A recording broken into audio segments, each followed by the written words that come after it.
following is a production of DallasCowboys.com and the Dallas Cowboys Football Club. How about them Cowboys? Yeah! Go Cowboys! Let's go, baby! Are you ready for a break? Yes. Are you ready for a break? Absolutely. Ready for a break? Yeah, and so much for that. It's time for The Break on DallasCowboys.com. We were on a break! With Ambar Garcia, Bryan Broaddus, Nick Harris, and Derek Eagleton. It is Friday, December 6th, 2024, Season 20, Episode number 81. Welcome to the latest edition of The Break. We are live from the SWBC Mortgage Studios at the Star, presented by LG. LG is the world's #1 OLED TV brand for 11 years and counting. See why at LG.com/OLED Evo. Welcome to the Bevo edition of The Break. We're going hard. Texas today. Amber did not get the memo. That is pretty messed up. It's really not. That is pretty messed up. It's really not, because pretty much every Friday during college football season, I come representing the Texas Longhorns. But look, the full cast, everybody here, we're in Texas. We've got our special guest, Tommy Yarrish, join us today. Nick wasn't able to join. Tommy's a Texas guy. He covered the Longhorns. He went to Texas. Like, he's a Texas guy, so of course he's going to be in his Texas gear. So it is what it is. Is anyone relevant wearing this color that I'm wearing right now? Yes. The Dallas Cowboys. Yes. Yes. You are relevant. You're relevant today. Good. We got a lot we're going to talk about today. It is a Friday, so we'll get a catch up on some of the injury updates. We'll get into some talk around the Cincinnati-Dallas matchup. Amber has a game for us, a little Yeti time in the second segment with AG. And then, of course, we've got some fan questions in the final segment. We'll also take some phone calls if you want to call us, 888-855-2297. We already have some questions that have rolled in from X, so we'll try to get to some of those at some point in the show, as long as we can keep Amber from not hogging the microphone.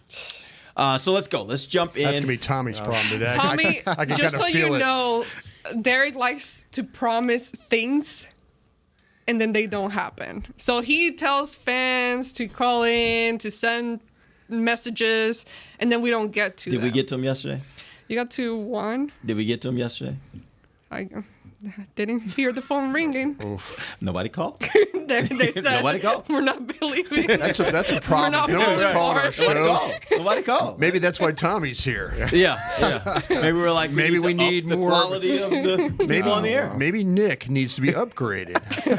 Love you, Nick. That's what happens when you miss a show. You take strays. Yeah. All right, let's jump in. Let's talk about these injuries. There were a couple things that popped out to me. A couple full participants yesterday who've been out. Jake Ferguson, Marshawn Nealon. I assume at this point they're heading toward playing.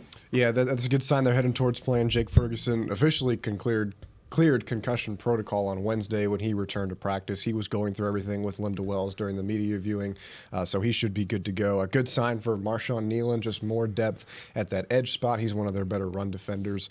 Cincinnati, not really the best running team, but still can get the job done, so him being back is going to be important as well. CeeDee Lamb did not participate in practice yesterday, but he did tell us outside the locker room yesterday that he feels like he'll be good to go on Monday night. I think that's more of just trying to rest that shoulder as much as he can. Said he had an AC sprain in his shoulder. He's been dealing with that for a couple of weeks. So I expect him to be good to go. And then a good sign to see Trayvon Diggs being limited. That was kind of up in the air as to whether or not he would be able to play. That's going to be a big component for Dallas in this game, whether or not they have him. That's going to decide really a lot in terms of what they can do defensively with such a proficient passing attack. Joe Burrow, Jamar Chase, T. Higgins, Mike Gesicki. So those are the notable ones for me. And then even DeMarvion Overshown, limited on there with a hamstring. I don't think that's an indication of whether or not of him. I don't think that's a sign that he's going to be out, but it's something to keep an eye on. I'm freaking out about it already. I'll tell you that much. I mean, you can easily worsen a hamstring, especially with the way that he plays. Yeah. That's something. And I'm still getting over that period where we had so many hamstring issues. Remember that time? Oh, yeah. Several years ago that everybody changed our stretching routine, didn't it? Yeah. It's gotten better. We haven't We don't dealt stand with around that. and talk anymore. We actually stretch. Yeah. But, stay on top of that hamstring. Yeah, stay on top of that. Yeah, something concerning for sure, I would say. Yeah. Brian, are you hearing anything about Trayvon specifically? Because I agree with Tommy. I think this is going to be a critical one from this weekend. No, Tommy nailed this thing, and it's a great job of him kind of covering all the bases there. But, the thing with Diggs is a little bit is they feel like they get him to a certain point, and then it comes down to at the very end, then a decision is made about, well, I don't feel good enough to go and stuff. So it's really a two-way street here. The trainers, Jim Maurer, Brett Brown, those guys do a hell of a job of getting these guys ready and trying to keep them as healthy as possible. But it's really too on the player. They're very concerned about the player, and the player's the one that says the final, hey, it doesn't feel right. I mean, we've seen Diggs come up to the heck with the time when you guys are getting on a plane, going to a road game, the Commanders and stuff like that, and then all of a sudden it's not available, things like that. So that's kind of where they're good with how it's progressing, but they've now taken this approach of like, okay, we'll see. We'll work before the game, and then we'll see kind of thing. And it's not like, hey, he's good to go. It is a good sign. You're absolutely right that he's at least practicing, because when he doesn't even practice, then he's not going to play. So that's kind of where they're at right now. But it's a very much with them and that particular player, it's been very touch and go. Let's assume for a second they don't have Trayvon Diggs. What does this look like as far as the cornerbacks they'll roll out and how they match up against these receivers? I mean, you're gonna have to lean really heavily on Deron Bland and Jordan Lewis to do a lot for you, because that room is just so thin. Israel McQuamu's seen his snaps kind of go up here the last couple of weeks too, and then they made some signings as well to the practice squad in terms of guys to bring in as well. At cornerback, they brought in Troy Pride Jr. and D. Delaney. Those guys were out on the practice field yesterday, so maybe you see one or both of those guys get elevated for some extra cornerback depth. Two younger guys, Pride Jr. played 14 games in his rookie season, had a pretty bad ACL injury in 2021, so that kept him out that season, and then 2022 as well. He's been bouncing around on the practice squads since then. And then Delaney had 3 pretty solid seasons for the Bucs. But then was injured, placed on injured reserve in August when he signed with Buffalo. So this will be his first action since then. So obviously, you sign those guys for depth and turn to them if you need them. But it's no doubt that you would absolutely want Trayvon Diggs on the field in this game. Oruwariye, has he been practicing? Oruwariye, that's another good point. And he ends up, I would assume he's your 4th guy if that's the case, right? Yeah, I would guess, yeah. Yeah, I think that, with Carson's situation not being very good, and then Oruwariye, I say that right, didn't I? Yeah, that's right, Oruwariye. Okay. Yeah, I think to me that I just call him AO is what I do. But, AO. That's one of those things where you kind of, I don't know if they want to go with guys that they just signed to the practice squad. I mean, I know you did a great job of painting the picture there, and it's absolutely right. But to me, we've seen Jordan Lewis play far more on the outside, and then with McQuamu playing some of the slot. So if you had to say no Diggs, you're right. You're going to go to battle with. You're probably going to battle with Lewis. I'm not going to say Lewis playing on the outside all the time, but he's probably would get a pretty good dose of that. More than he usually would. Yeah, and but this is an interesting group of receivers with T. Higgins and and then with Chase, and that ball is going to go down the field. I mean, that Joe Burrow is going to, if he can get protection, and that's the big if. We've talked about it leading up to this game. Kind of feel like that Dallas just plays in if like Tommy's talking about, that Dallas can choke the run. Somehow that Cincinnati says, okay, we're not going to run. I don't know why Cincinnati wouldn't try and run, but Dallas has done a pretty good job against the Commanders and against the Giants of playing against some quality backs and teams that can run the ball. So here you are, choke the run, and now turn this thing into, all right, Joe Burrow. Now, Joe Burrow throwing the football, he'll throw it 50 times a game. He did it back-to-back weeks. It's something they probably don't want to do, but they're comfortable doing it. And so how you play these cornerbacks, and it's going to be really key, but can you get pressure, blitz pressure, or just 4 or 5 man pressure that way?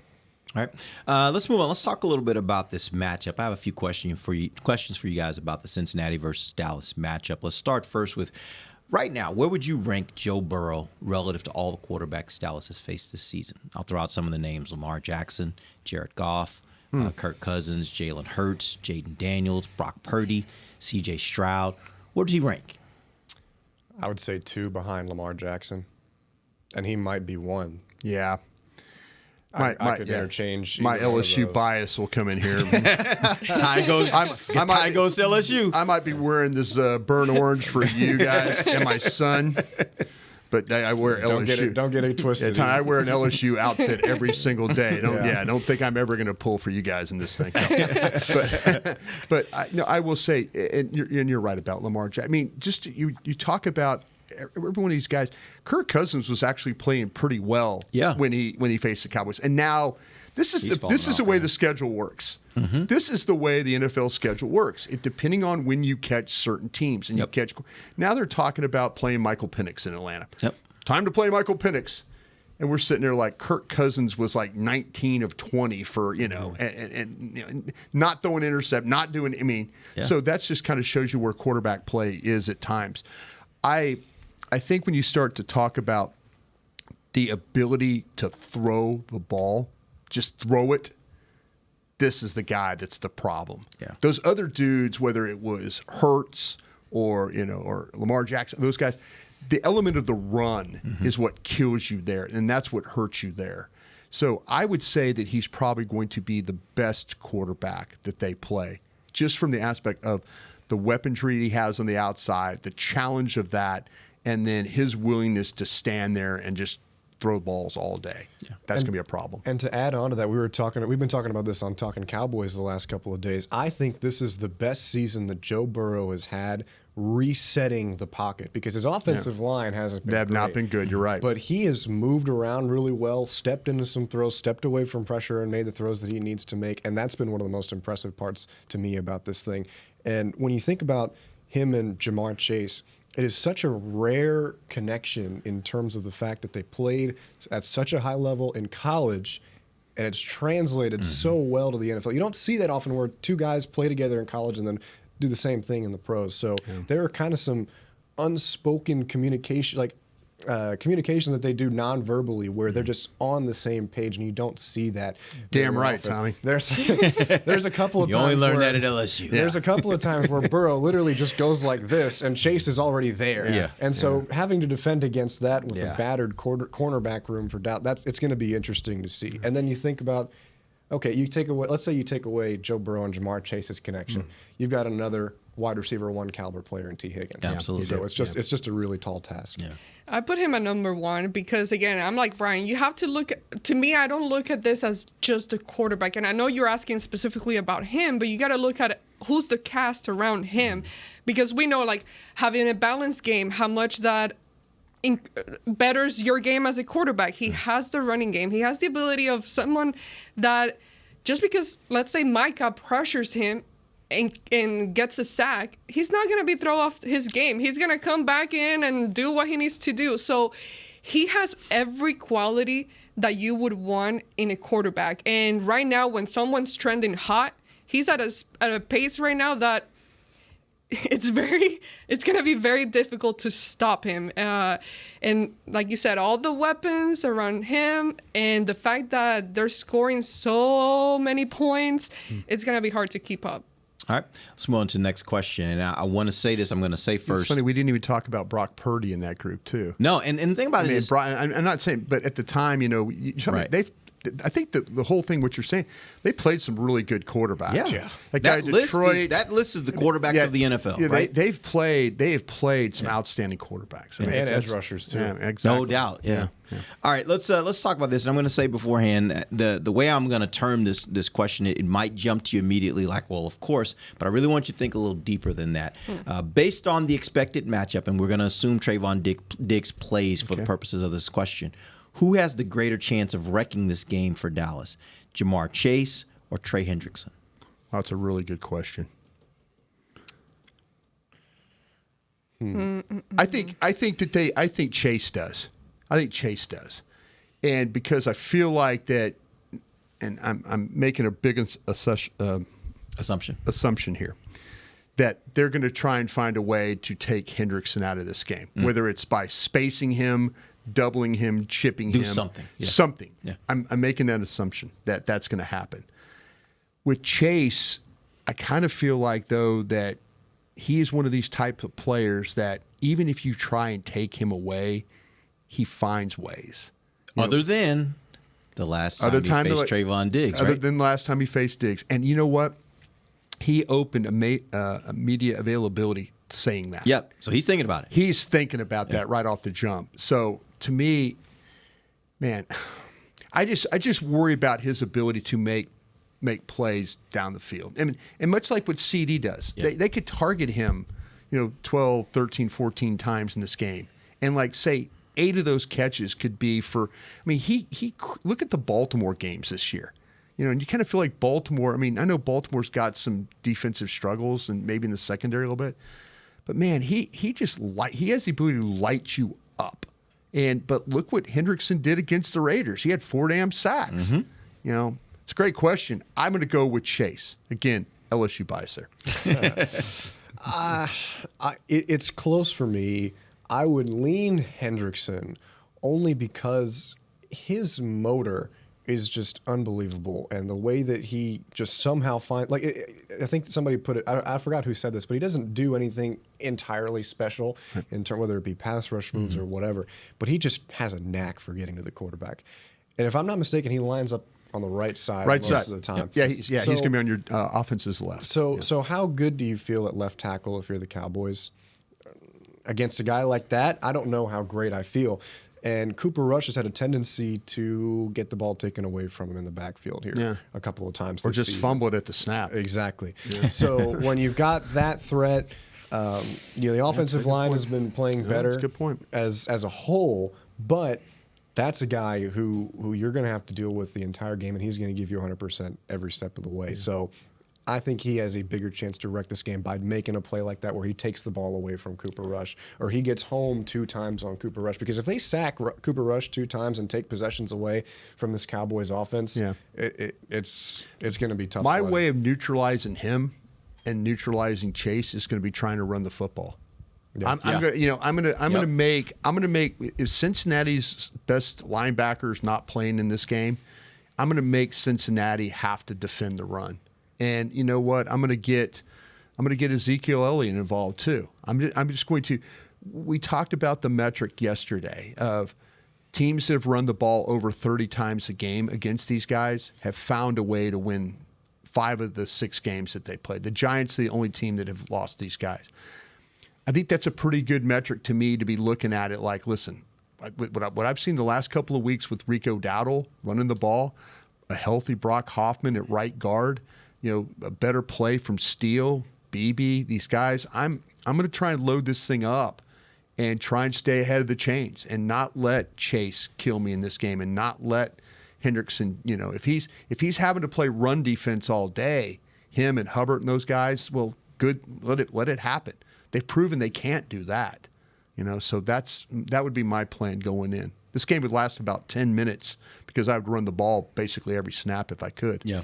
Well, the Cowboys have proven that they have a lot of problems on offense. So my answer would be Hendrickson, because the Bengals offense, even if they take Chase, if the Cowboys take Chase out or neutralize him a little bit, they have so many other weapons that they can utilize to still score points. Mm-hmm. Now, on the opposite side, Hendrickson, I feel like against this Cowboys offense, it can take just a player like him to start throwing the game off. I mean, it doesn't take much for the Cowboys offense to get thrown off. So if he has a really good day, I could see this because this is a game that you're going to it's going to come down to who can score.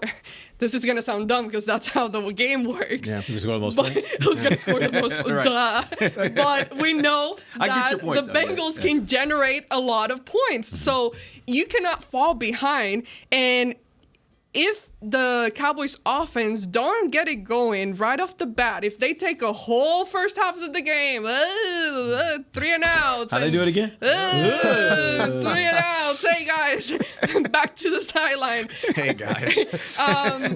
They need to be able to not allow a guy like Hendrickson to get to them and their nerves. So I feel that could potentially be the biggest problem. What you said is really interesting because the Cowboys offense doesn't need Hendrickson to take them out of the game. Mm. They can naturally do it themselves. Yeah. Right. They can naturally, they drive, they get in the red zone, they try a couple of waggles, it doesn't work. Yep. They try a handoff, doesn't work. Brandon Aubrey comes in and kicks a field goal. Yeah. the Dallas's offense can naturally just stop itself. So not only are they dealing with Trey Hendrickson, they're dealing with their own ghosts of not being able to finish drives with points. And having someone like him on the opposite side can only further that, right? Where the Bengals can just, they like you said, they got too many Chase, guys. T. Higgins, they can score. Yeah. They fit best red zone team in the league. Yep. And you're one of the worst defenses in the red zone. Yep. So we're going to take our first break. We will come back. We got a little Yeti time with AG. We'll do that in just a second. This is DallasCowboys.com radio. Todd thought it would be secure to jog in the cheetah savanna. Todd believed the big cat repellent he bought online was reliable. And now, Todd is trying to be faster than this cheetah that can run 80 miles per hour. But the good news is, Todd has AT&T 5G that is fast, reliable, and secure. And he learned the best thing to do is stop running and toss her the backpack with the beef stew. AT&T 5G. Fast, reliable, secure. 5G requires compatible plan and device. 5G may not be available in your area. See att.com/5G for you for details. It's the official men's skincare brand of the Dallas Cowboys, Jack Black. And right now, Cowboys fans can get 15% off their $75 order. Plus, because every deal needs a playmaker, your order will include a free 5-piece skincare set and free shipping. The Jack Black Playmaker is 4 of Jack's favorites and a full-sized intense therapy lip balm. Make a play for the Playmaker at getjackblack.com/Cowboys with the code CowboysVIP. That's getjackblack.com/Cowboys with the code CowboysVIP. Don't put off getting your oil changed, Dallas. Take 5 Oil Change, a proud partner of the Cowboys, is faster than you think. They're so fast, you don't even have to get out of your car. You can take advantage of Take 5's stay in your car 10-minute oil change at any of their locations across the Dallas area. And remember, at Take 5, you stay in your car because they're faster than you think. That means you won't even have time to show off your best touchdown celebration. Take 5, the official oil change of the Dallas Cowboys. From the field to the festivities, Lucchese embodies the essence of luxury and tradition. Handcrafted with meticulous precision, each pair offers unmatched comfort and style. Stand tall while you're tailgating or cheering in the stands with the Dallas Cowboys collection by Lucchese. Shop the collection today at the Lucchese store at the Star in Frisco or online at lucchese.com. Lucchese, the official boot of the Dallas Cowboys and Dallas Cowboys cheerleaders. Hey y'all, Matt Pittman of Meat Church here. With football season kicking off, I'm already gearing up to bring the smoker back to AT&T Stadium for some epic tailgates. But with that Texas heat, it's crucial to keep my beer hand cramping cold. That's where Yeti's insulated Colster can cooler comes in clutch. This year, you can even get them with the iconic star engraved on the side. Licensed Yeti Cowboys gear is now available at Stadium Pro Shops, concessions, and on Yeti.com. Check it out today. Yeti, official cooler and drinkware of the Dallas Cowboys. Back to the break. AT&T, connecting changes everything. Welcome back. It is the second segment of the break. We are live from the SWBC Mortgage Studios at the Star. And this segment is brought to you by Blockchain.com. All right. Well, Amber. now, this segment is presented by Yeti. Officially licensed Yeti Cowboy gear is now available at Stadium Pro Shops, concessions, and on Yeti.com. So, today we're going to go back to a game that we played last year, which was Build Your Perfect Player. And I'm going to give you guys different qualities, and you have to choose one player that can represent that quality. You cannot repeat anybody, and it has to be Cowboys players that are currently on the roster. So, who wants to start this off? Go ahead, Tommy. Okay, so just to clarify, we're picking a position first, right, for this specific game against Cincinnati. Yeah, what position would this player, your ideal player, play? Running back. Okay, so you got a running back. What would be his football IQ?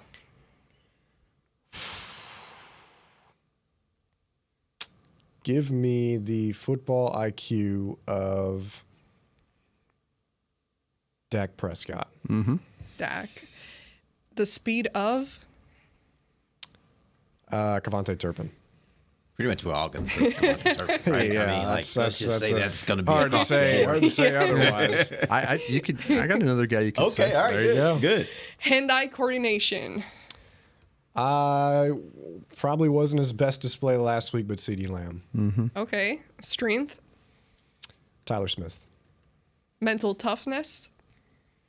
Oh, I can't repeat, can No. I? Brock Hoffman. Is it? I mean, he can't control himself sometimes, so I don't know. I want my running back to be a psychopath. Right, You just go run over everybody. I guess so.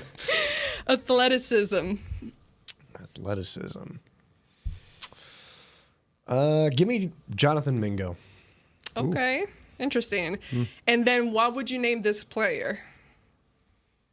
Like a Real name. Give me real name? Yeah, give me Yeah, a real come name. up And with a name. it could be a joke name though too. Because I am. I got one. Speedy McPower. There you go. Okay. Speedy McPower. There we Well go. done. I like Speedy. All right, Derek, you're up. All right. Give me a safety. Ooh. Because I look at this defense. That's a good one. This defense is starting to come together. Like they got a difference-making player on the front end, in the middle. Now give me that safety. Give me that Troy Polamalu type guy. So I'll take a safety. Football IQ. Kendricks. Ooh. Good one. Speed. Turpin. Hand-eye coordination. Of course, Overshown. Strength. Tyler Smith. Mental toughness. Dak Prescott. Athleticism. CeeDee Lamb. Perfect. And then name. Okay, so I got a name for you. He is actually the nephew of one DeMarcus Ware. His name is Ransomware. You inject him in the game, and he wreaks havoc. He's that safety. Wow.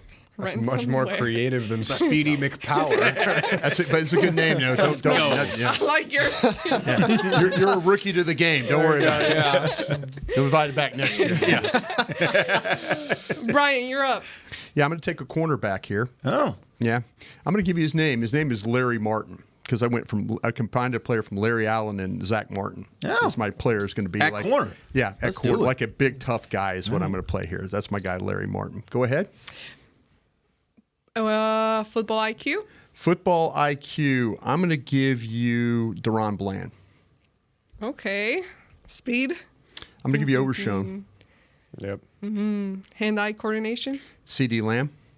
Strength. I'm going to give you Tyler Smith. Mental toughness. Mental toughness is Dak Prescott.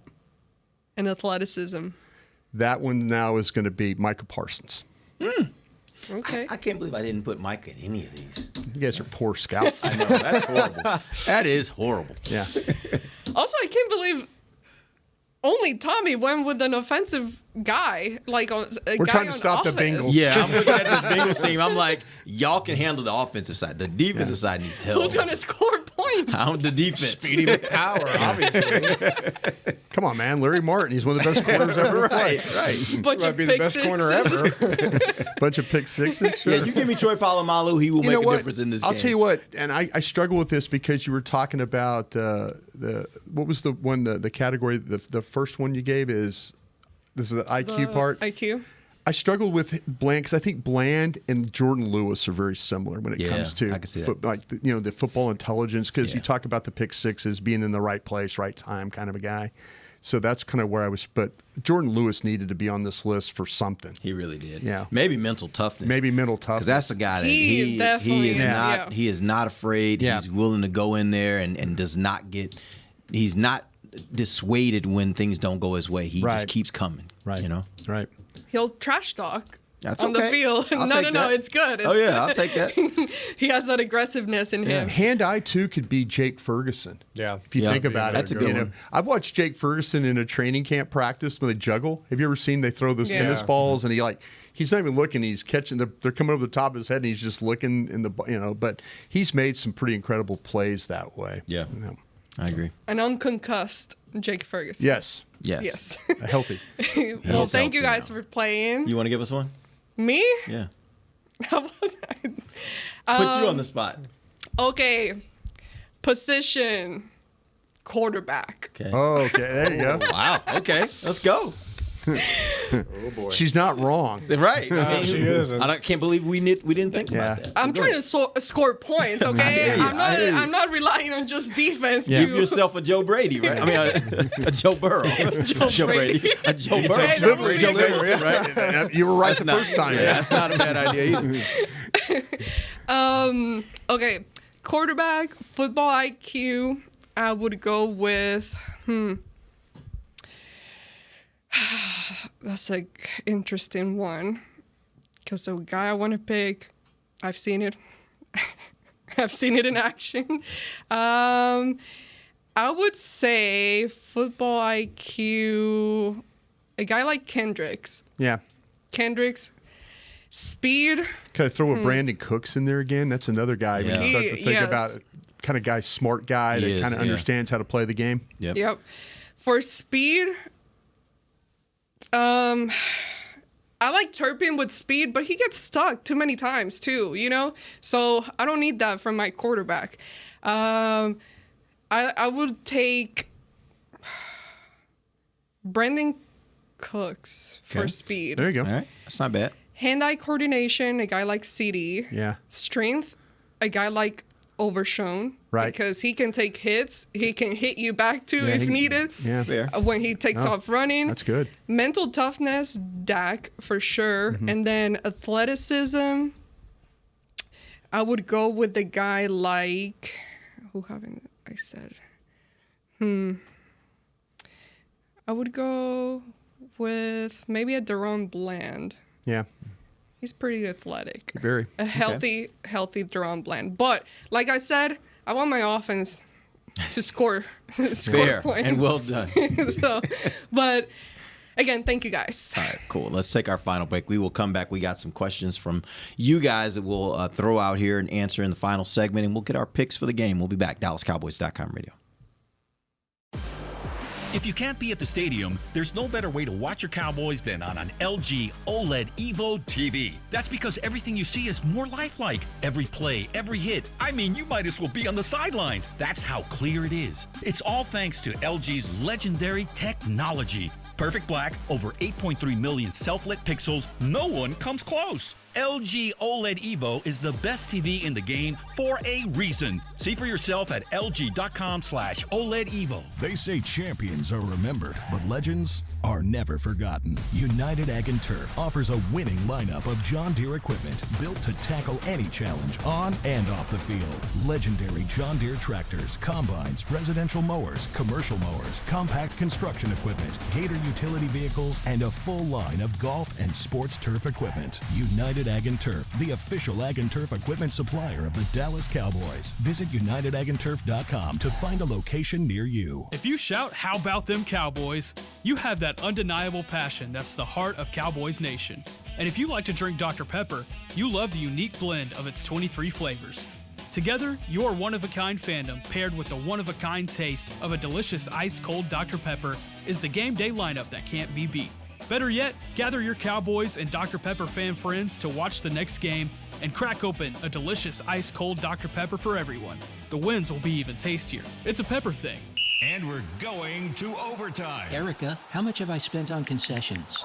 For questions about their money, Dallas Cowboys fans can turn to Erica, the virtual financial assistant in the Bank of America mobile banking app. Learn more at bankofamerica.com/Erica by your side. Bank of America, official bank of the Dallas Cowboys. Erica responses may vary. Digital tools featured require downloading the mobile banking app and may only be available on select mobile devices. Erica is a mobile feature only available in the English language. Your chat may be recorded and monitored for quality assurance. Message and data rates and additional terms may apply. Bank of America, N.A., member FDIC. Todd thought it would be secure to jog in the cheetah savanna.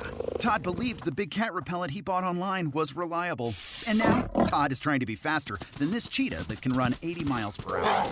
But the good news is, Todd has AT&T 5G that is fast, reliable, and secure. And he learned the best thing to do is stop running and toss her the backpack with the beef stew. AT&T 5G. Fast, reliable, secure. 5G requires compatible plan and device. 5G may not be available in your area. See att.com/5G for you for details. Back to the break. LG OLED Evo is the best TV in the game, but don't take our word for it. Digital Trends said the LG OLED G4 has the best picture quality they've ever seen. See it for yourself at lg.com/OLED Evo. Welcome back. It is the final segment of the break, and actually this segment is brought to you by blockchain.com. Ding. All right, let's go. Here's what we're going to do. We got some questions from some fans, and we'll see what you guys have to say about this. Dylan Jewett asks, considering the number of free agents the defense has this offseason, is there a realistic expectation that Eric Kendricks gets re-signed? If he walks, do you think the team addresses a vacancy he'd leave behind in the draft?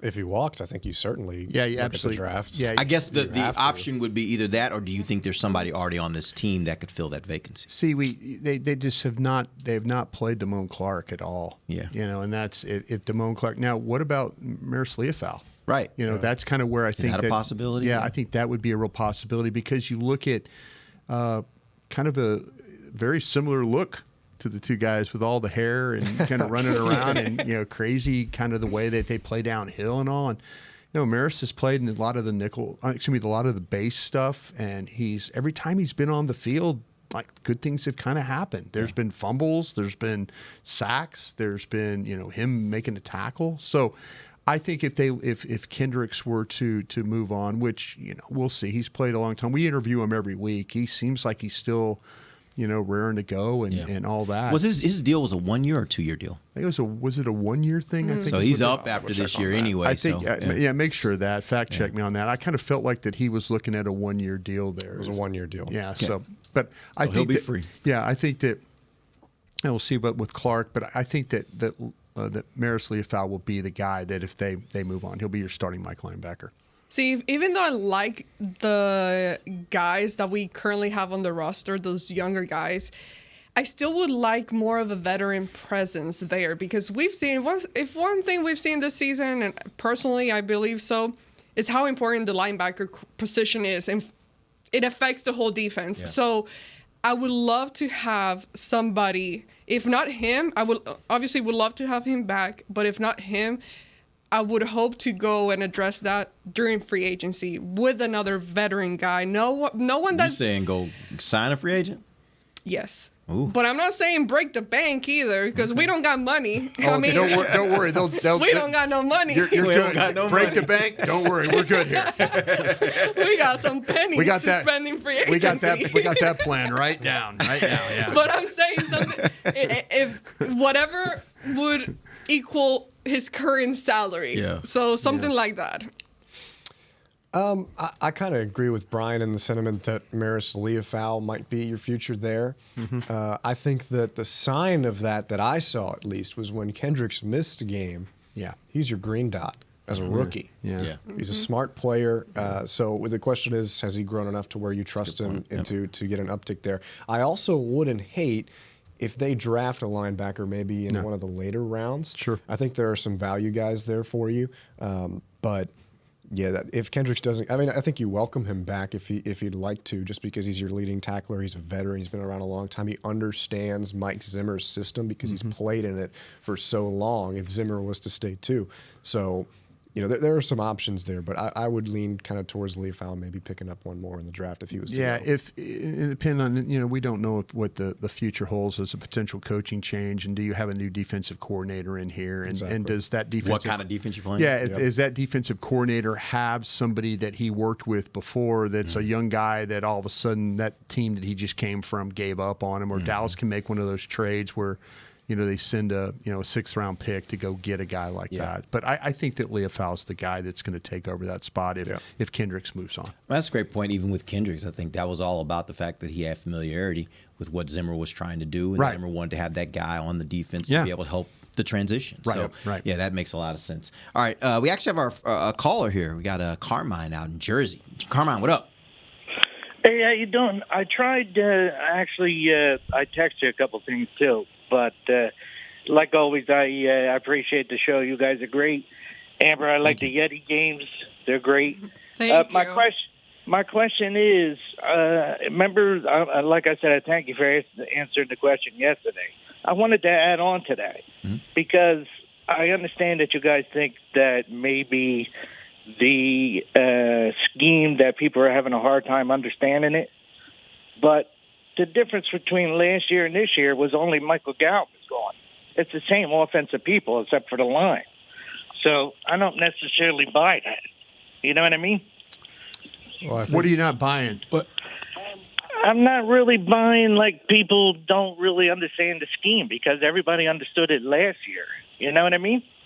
Yeah, I don't know that yesterday when I can't remember your exact question yesterday, but I don't think there was anything that I certainly don't remember me or anyone saying that the offensive problems were a result of people not understanding the scheme. I think when we talked about the defense at one point this week, we talked about the fact that it took them a little while to get accustomed to the new scheme, and it looks like maybe they're starting to get it now. But that certainly wasn't what we were saying about the offense. Yeah, I know what you're saying. I know. I'm on the same page with you guys. Yeah. I'm pulling my hair out because I wanted to, open it up.